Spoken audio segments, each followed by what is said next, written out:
We have a lot to talk about today. Lucky for you and for me, it's like one of my favorite things in the entire world to talk about, and it's not just books, it's fantasy books. Some of my favorite books of all time are in the fantasy genre, and fall is my absolute favorite time to read because fantasy books are just peak reading experience, especially in the fall. So I have some fall fantasy book recommendations for you. Approximately like 20.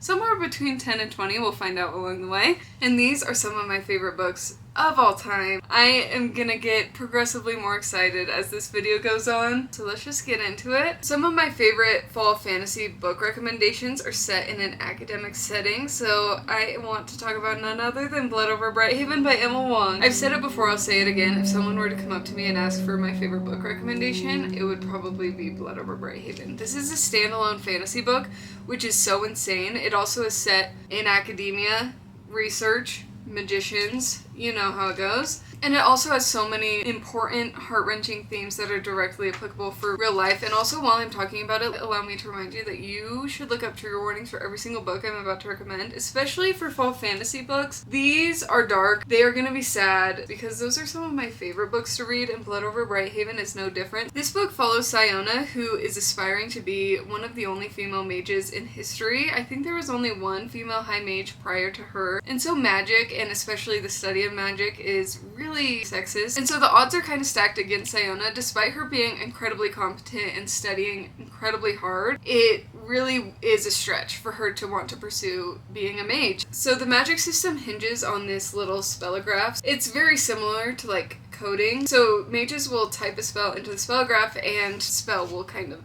exist based on certain terms that are very similar to like coding on a computer. So Siona has been preparing for this test with her spellograph and learning all these different spells and preparing for the different prompts that maybe could come up in this test. And if she passes this test, she will become a high mage. The mages are a very exclusive group, and they all do a bunch of research hoping to better society, have new findings. But Siona starts to uncover some secrets in her study of spells. And I'm just gonna leave it at that, but just know that this is gonna have a very hard impact on you, especially in the current political climate. Give this one a read and don't say I didn't warn you. Another very applicable and emotional read is The Will of the Many by James Islington. This magic system is so compelling. It's all about the will of the lower class funneling up to the will of the upper class and the elite. You don't really have a choice, but the magic basically is dependent on the lower class giving up, not consensually, their will to the upper class. Our main character is going to a school to learn how to become one of the elite members in the upper class and basically test competing to get like the highest rank, to get the most quote-unquote will. It's basically like a magical corrupt pyramid scheme of will and agency. Again, we have a very cool academic setting. I can picture scenes in this book so vividly in my brain right now. And as our main character is at this school, he begins to uncover some, shocker, unethical secrets and practices and traditions in the school. And you'll learn very quickly in the first chapter of the book how the will is kind of like usurped from the lower class through these like rock machine things. And our main character works at one and then somehow goes to the school. As you can imagine, there's some very complicated and mixed feelings about that. I'd be remiss not to bring up Mistborn by Brandon Sanderson, one of the most elite YA fantasy trilogies of all time. You know what I love just as much as an academic setting? A thieving group of like unlikely friends that become family with a heist and maybe a mission to change the world. And we find that in Mistborn. Our main character, Vin, is a street urchin, and she crosses paths with Kelsier, who's like this hero and leader of this group that has like this top secret mission. And if I continue into like the more granular explanations of this book, you'll think I'm crazy and an incredible nerd. And you wouldn't be wrong, because the Cosmere just is very intense, and I speak another language and you're talking about it. But if you were to ask me where to start with the highly intimidating Cosmere universe, I would 9 times out of 10 recommend you start with Mistborn, because it's just such a phenomenal book. It's epic fantasy, but it also is like very digestible and fun and high stakes. I think the last book in this trilogy is one of my favorite books of all time. It's The Hero of Ages, and that just, if I think about it too much, I'll cry. Start with Mistborn, The Final Empire. It's really good. And the good news about this book is if you love it, you have a whole universe to uncover. A book I don't talk about enough is The Daughter of Dr. Moreau by Sylvia Moreno Garcia. This follows a daughter of Dr. Moreau, and her father basically does experiments on animal-human hybrids, and the daughter starts to become friends with these hybrids. They have a very peaceful living situation. It's very remote and secluded, and then there's secrets, as there are. This kind of like toes the line of horror fantasy. It's like a dark fantasy, and I had a really good time with it. The vibes are perfect for fall, so I would definitely recommend. Let's talk about Leigh Bardugo. Ninth House, and I have another book in this stack. This is a dark academia fantasy. This is set at Yale. I love a book that's set in like real life in like a real university. It's gonna be a theme as I recommend more books to you. It's dark. This is one that you especially want to look up trigger warnings for, but it follows Galaxy. She goes by Alex. She is the most unlikely member of Yale's freshman class. Raised in the Los Angeles hinterlands by a hippie mom, Alex dropped out of school early and into a world of shady drug dealer boyfriends, dead-end jobs, and much, much worse. In fact, by age 20, she is the sole survivor of her horrific, unsolved multiple homicides. Some might say she's thrown her life away, but at her hospital bedside, Alex is offered a second chance to attend one of the most prestigious universities on a full ride. What's the catch? And why her? You'll find out as you read this book. So Alex, when she arrives in New Haven, she starts like dabbling with some forbidden magic and like trying to uncover some certain mysteries. It's a fun one. I actually want to read Hellbent this fall, so I need to refresh myself on all of the intricacies and details of this book before I go into that. It's dark. I just want to make sure you know that this is dark. How could I even begin to talk about fall fantasy book recommendations without talking about our queen, R.F. Kuang? I don't want to pick a favorite. These are like picking between children, but if I had to pick a favorite, it would probably be Babel.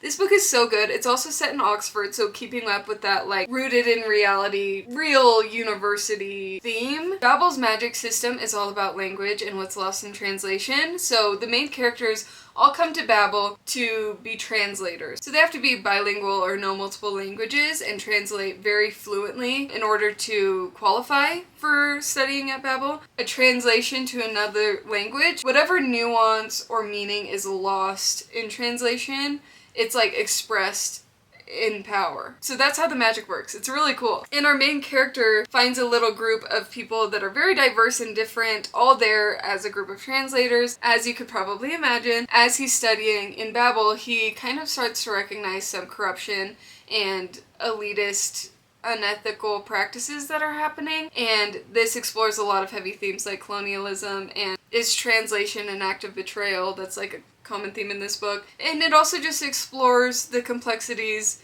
of friendship and like their core friend group. Each of the characters in this book represent a certain mindset and have very complicated feelings about certain issues that come up. So it's really interesting to see R.F. Kuang explore those relationship dynamics all while tackling some very heavy greater themes like just colonialism and translation and things like that.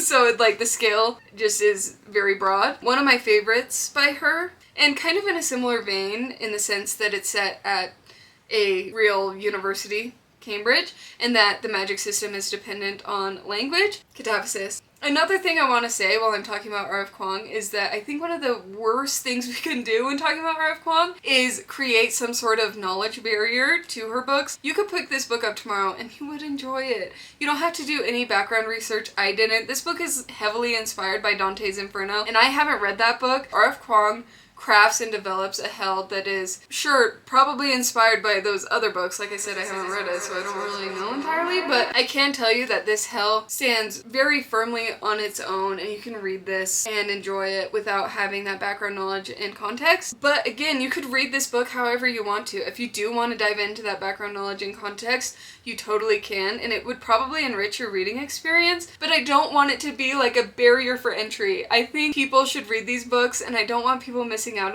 on them for the intimidation factor, because they're a lot of fun too. Like, sure, they pack a punch and have heavy themes, but I have a lot of fun with them, and I think the information is not only impactful, but also just entertaining as well. Going back to Babel, I forgot to mention, like, there's footnotes in this book, and I feel like the footnotes are used a lot of the time to intimidate, but a lot of the times the footnotes are like Chinese characters, or even some satirical remarks about what's currently happening in the story, or some background context about what's happened at Babel, some translations. Like, you can understand the footnotes. They're not like resources and like other books you need to read to understand this very specific reference. I mean, sometimes there's references, for sure, but like, they're there to like help your reading experience, not make it more difficult. And I also want to say that about catabasis. Like, this book revolves around paradoxes. So the magic system, essentially, what does the paradox communicate, or what does it get stuck on? So one of the paradoxes I remember first being introduced to was in a math class. I know I'm not going to be as good at explaining this example as R.F. Kuang is, or as my math teacher was.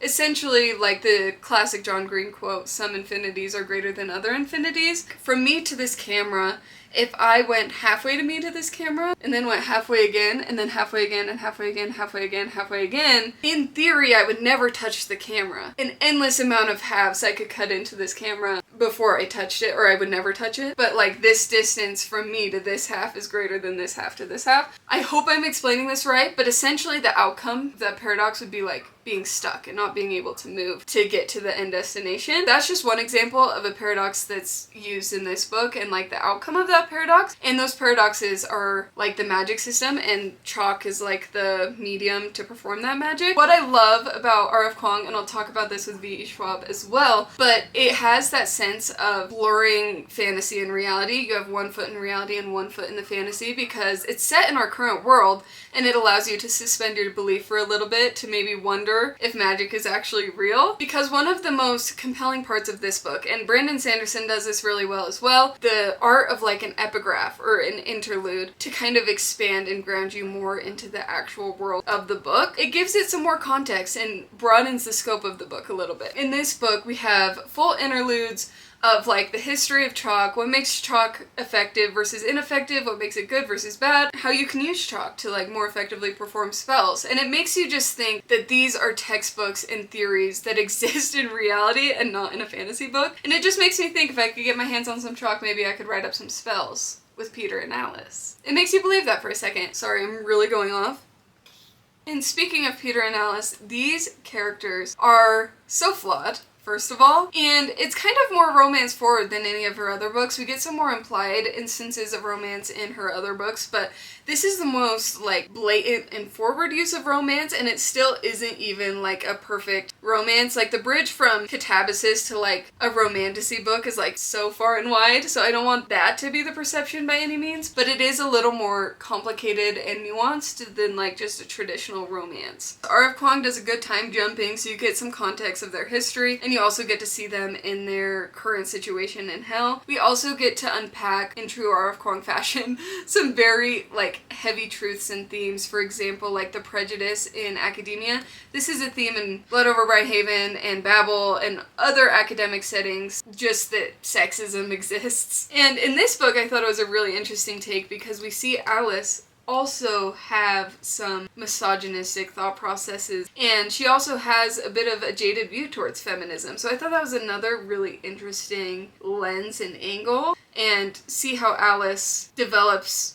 that herself. It's a quest format. Peter and Alice journey into hell to try to save their professor that died and went to hell by some freak accident. But the freak accident causes their professor to die. He goes to hell, so they go into hell to save him. This is a good one. I really enjoyed it. And finally, well, not finally, but finally for R.F. Kuang in these recommendations, we have The Poppy War. Every time I think about this being a debut book, it makes me a little bit ill.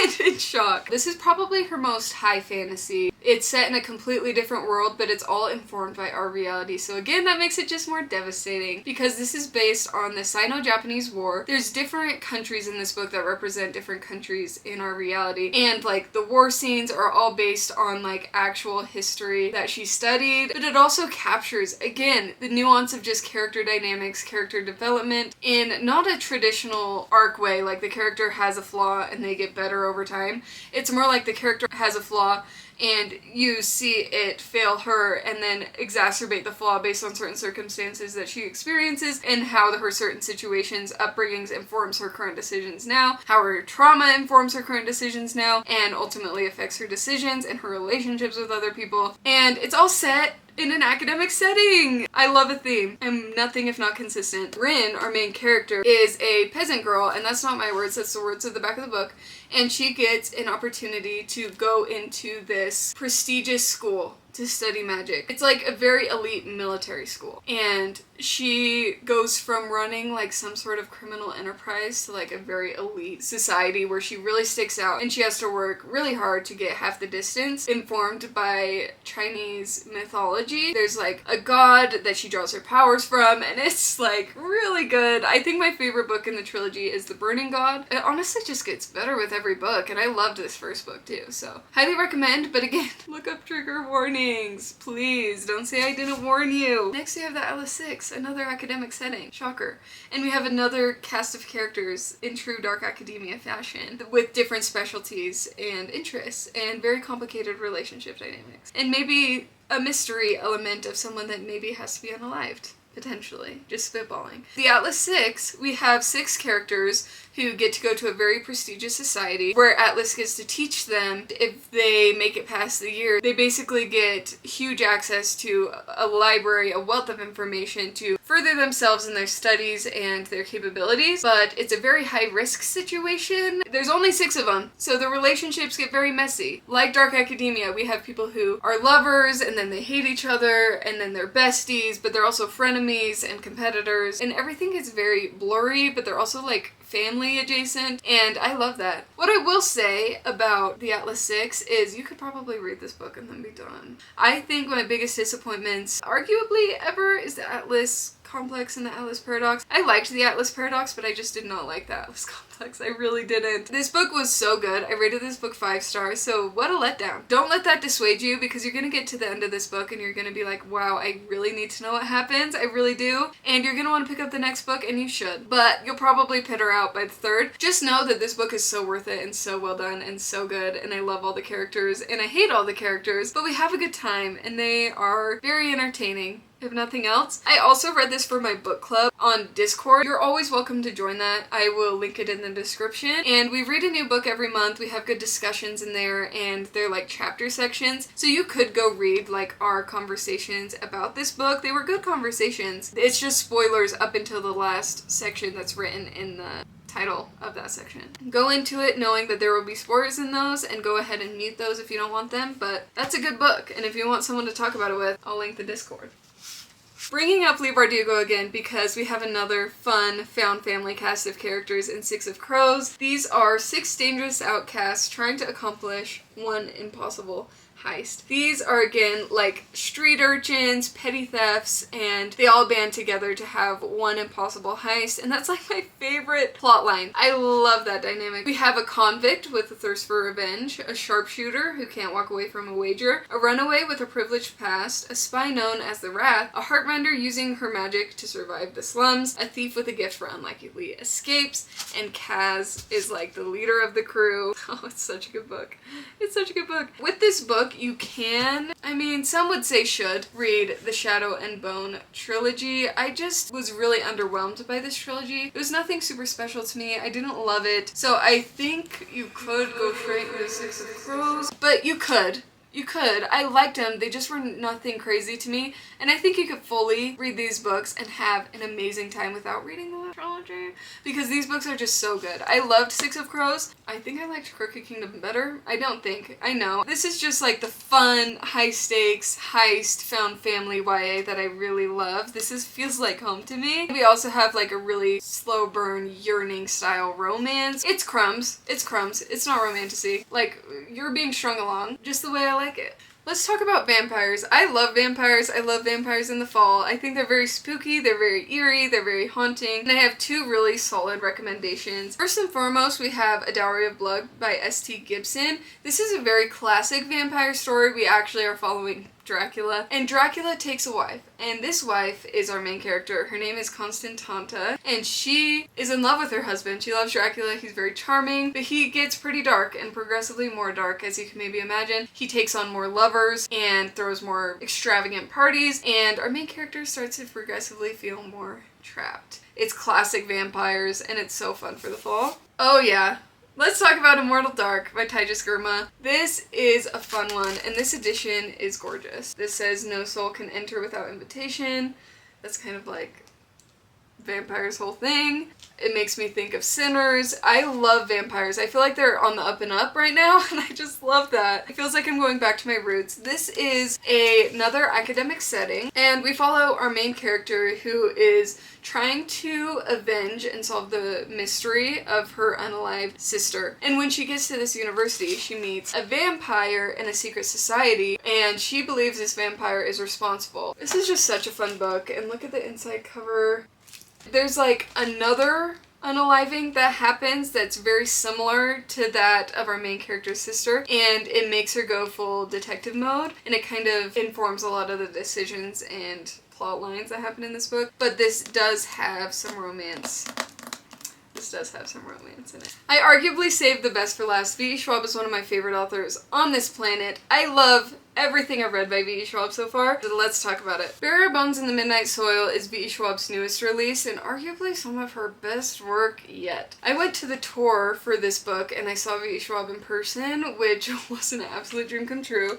And so this is a signed first edition copy. It also has an exclusive tour embosser, which you probably won't be able to see, but just know it's there, and I think it's really cool. And I'm sure you've heard what this book is about. The classic line, toxic lesbian vampires. That is very true. And it's very dark. It's very, like, gothic, and we have a very character-driven story. There's not a clear plot that we're following. We have an underlying mystery element throughout, but we're really just reading this for the 3 individual stories of our vampires that we're following. They take place over centuries of time. So one POV takes place in 1532, in Santo Domingo, and in 1827 we're following a POV in London, and in 2019 we have a POV in Boston. So we go from very old vampire story to a very modern character perspective. V.E. Schwab did a phenomenal job at differentiating their tones and their vibes and the atmosphere from timelines. Like, I could read a random page and I could probably tell you which timeline we're in, because the writing and the characters are so differentiated between the POVs, which I thought was really cool. This is so moody. This book is so vibey. It's so dark. Like, I can just feel the atmosphere closing in on me when I think about this book. And our characters are, like, so toxic. They are toxic, but they're somehow so likable. Like, why do I like them anyways?